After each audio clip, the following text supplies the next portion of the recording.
সকাল সকাল ফুল তোলা হয়ে গেছে, এবার আমি পুজো করতে যাচ্ছি। এই যে পুজো করতে এসেছি, কিন্তু আমার মালা গাঁথার সময় নেই। সকালে কি করব, চন্দন দিয়ে ফুলগুলো এইভাবে সাজিয়ে দিলাম, তারপর সিঁদুর দিলাম। সিঁদুর দেওয়ার পর ঠাকুরকে খেতে দিলাম, তারপর ফুল দিলাম।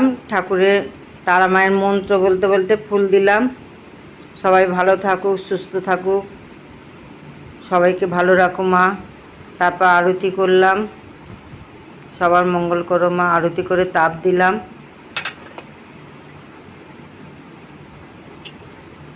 আমার পুজো হয়ে গেছে, এবার শাঁখ বাজাবো। আপনারা ভালো থাকবেন, সুস্থ থাকবেন, সাবধানে থাকবেন।